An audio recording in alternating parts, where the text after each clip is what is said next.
अगर अपने जीवन की व्यस्तता के कारण आप भी नाश्ता, खाना और रात का खाना यानी डिनर समय पर नहीं करते हैं तो आप भी उन 99% लोगों में हैं जो बिना बुलाए अपने जीवन में बहुत सारी समस्याओं को आमंत्रित कर रहे हैं। ऐसा हम इसलिए करते हैं क्योंकि हमारा भोजन ही वो सबसे आसान चीज है जिसे अपने सपनों की दौड़ में हम आराम से किनारे कर सकते हैं, बाधा के रूप में पाते हुए तो किनारे कर देते हैं। लेकिन हमें ये पता नहीं है कि केवल एक अकेली इस बात ने हमारे जीवन में मोटापे को, ब्लड प्रेशर को, हार्ट अटैक को, डायबिटीज को और इसके अलावा तमाम तरह की मानसिक बीमारियों को जन्म दे दिया है जिसका कोई इलाज फिलहाल मेडिकल साइंस में तो नहीं है।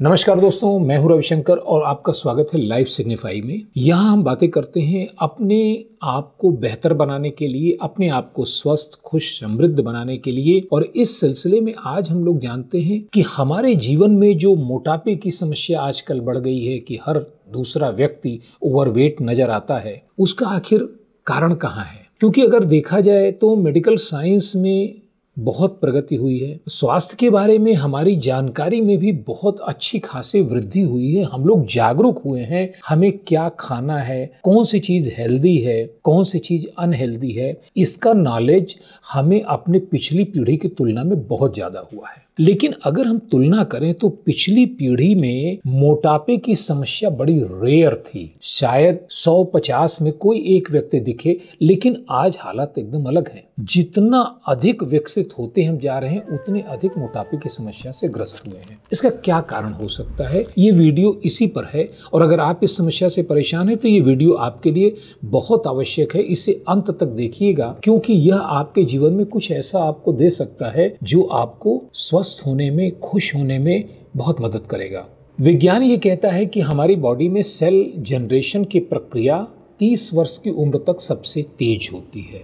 ये ऐसी उम्र होती है जिसमें हमारे बॉडी के सेल बनते ज्यादा हैं और डीजनरेट कम होते हैं। लिहाजा हमारी बॉडी हमेशा स्वस्थ बनी रहती है, ग्लो, रेडिएंट बनी रहती है और हमें किसी प्रकार की प्रॉब्लम नहीं महसूस होती है। लेकिन 30 साल के बाद यह प्रक्रिया धीमी होने लगती है और 40 वर्ष की उम्र में यह लगभग रुक जाती है। उस समय हमारी उन सभी आदतों का परिणाम हमें मिलने लगता है जो हमने 30 वर्ष की उम्र तक अपने सपनों को पाने के लिए, अपने जीवन में लक्ष्य हासिल करने के लिए अपनी उपेक्षा करके, अपने भोजन की उपेक्षा करके और कई चीजों का बलिदान करके हमने किया था। 30 वर्ष की उम्र तक बॉडी का हार्मोनल लेवल, इमोशनल लेवल सब कुछ बेहतर होता है। इसलिए हमारी बॉडी में बहुत सारी अव्यवस्था होने के बावजूद, हमारी दिनचर्या में बहुत सारी गलतियां होने के बावजूद बॉडी पर कोई फर्क नहीं दिखाई देता। लेकिन 40 साल की उम्र के बाद जब बॉडी स्टेबल हो जाती है उस समय हमारे सेल उन सारी समस्याओं से जूझना शुरू करते हैं जो हमारी गलत आदतों की वजह से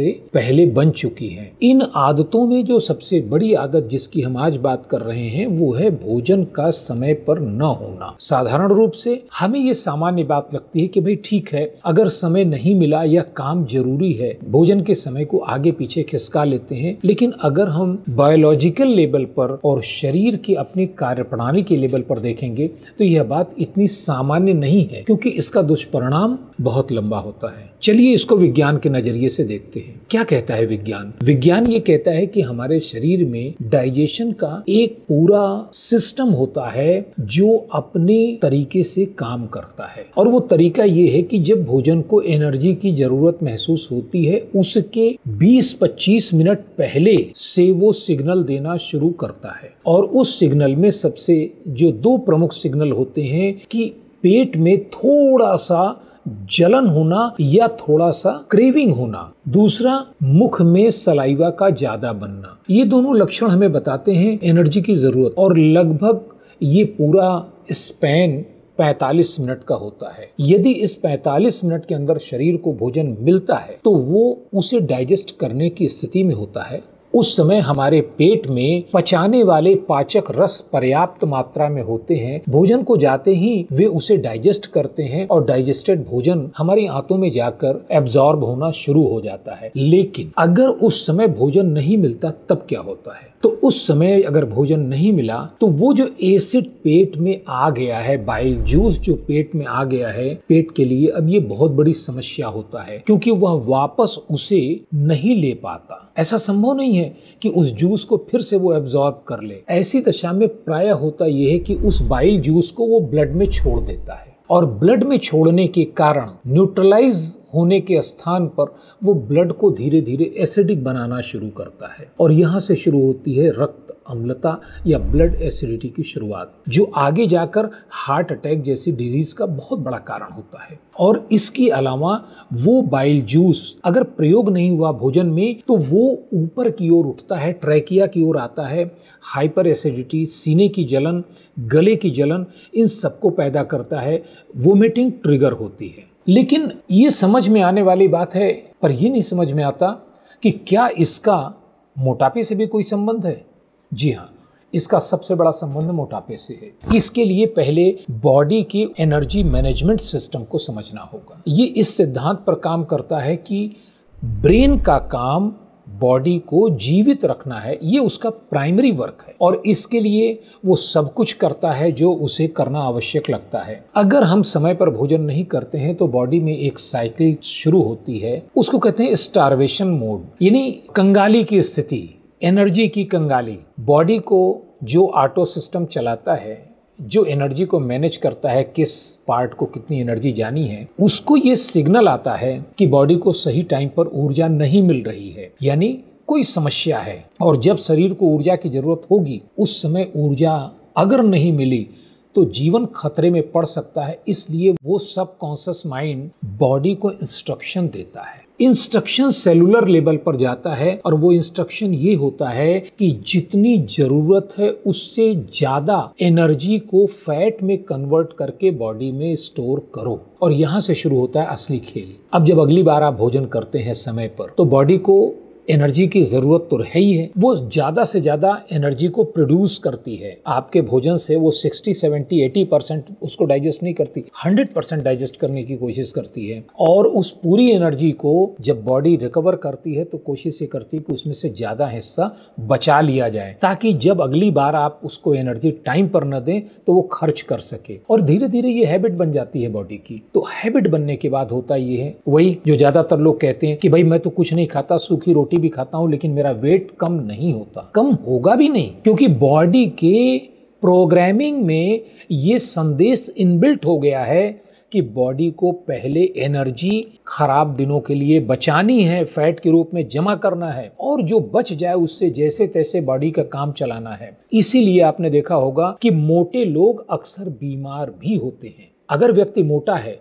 तो तरीके से लॉजिक तो ये कहती है कि उसके पास एनर्जी ज्यादा है, ताकत ज्यादा है, उसे स्वस्थ भी होना चाहिए। होता उल्टा है, जितना व्यक्ति मोटा है उतना ही बीमार भी होगा, उसकी जीवनी शक्ति कम होती है, केवल इसीलिए कि बॉडी एनर्जी को इकट्ठा तो कर रही है लेकिन जरूरी कामों के अलावा और किसी चीज पे खर्च नहीं कर रही है। लिहाजा अलग अलग तरह की बीमारियां उसके शरीर में पैदा होना शुरू होती हैं, जिसमें पहला है ओबेसिटी। ओबेसिटी के कारण हार्मोनल डिसऑर्डर के कारण तरह तरह के रोग, और उसमें मनोरोग भी शामिल है, जिसमें सबसे ज्यादा कॉमन हो जाता है डिप्रेशन और एंजाइटी, लगातार निराशा में रहना, अवसादग्रस्त हो जाना। तो इन सब का समाधान क्या है? इन सब का समाधान ये है कि आप अपनी बॉडी के एनर्जी साइकिल और हंगर साइकिल को समझ लें। देखिए, बॉडी का अपना एक हंगर साइकिल होता है जो हर व्यक्ति में अलग अलग होता है। ऐसा कोई नियम नहीं है कि अगर मुझे 10 बजे भूख लगती है तो 10 बजे आपको या सबको खा लेना चाहिए, कोई आवश्यक नहीं है। इसको चेक करने के लिए थोड़ा सा अपने को समय देना होता है। आप कम से कम 1 सप्ताह ये नोट कीजिए कि सबसे पहले आपको सुबह एनर्जी की जरूरत कब महसूस होती, कब लगता है कि एनर्जी लो हो रही है, मुझे कुछ खाना चाहिए, कितने बजे, उस टाइम को नोट कीजिए और उस समय खाइए। खाने के बाद दोपहर में इसी तरह, फिर शाम को और रात में आपको एग्जैक्टली वो टाइम वेरिएशन मिलेगा, और ये लगभग 45 से 60 मिनट का टाइम होता है। यानी अगर आज सुबह 8 बजे आपको भूख लगी तो कल हो सकता है 8:15 बजे, 8:30 बजे लगे, या हो सकता है 7:30 बजे लगे, लेकिन कुल 60 मिनटों का एक पैटर्न आपको दिखाई देगा। उस पैटर्न को आप देख लीजिए, उसको नोट कर लीजिए। ये आपके बॉडी का जो इनर साइकिल रिदम है ये वो है, और उससे आप तय कीजिए कि आपको भोजन कब करना चाहिए। और अगर उस समय में आप भोजन करते हैं तो निश्चित रूप से आपकी बॉडी हंगर मोड में नहीं जाएगी, स्टार्वेशन मोड में नहीं जाएगी। और सबसे बड़ी चीज ये है कि अगर बॉडी का स्टार्वेशन मोड खत्म हो जाता है तो बॉडी जो पहले से इकट्ठा वेट है, फैट है, उसको खुद कम करना शुरू कर देती है, क्योंकि बॉडी को कतई नहीं पसंद है कि जितनी उसकी स्ट्रेंथ है उससे ज्यादा बोझ वो लेकर घूमे। तो हो गए ना आम के आम गुठलियों के दाम। आपने भोजन का समय ठीक किया, बॉडी ने अपने आप को स्लिम ट्रिम करना शुरू कर दिया। तो दोस्तों ये एक बार बॉडी स्टार्वेशन मोड से आप निकाल लेते हैं तो फिर आपको ज़्यादा कुछ नहीं करना होता। नो जिम, नो डाइट और no medicine, pills and other things. आपकी बॉडी खुद अपने आप को बेहतर बनाना शुरू कर देती है।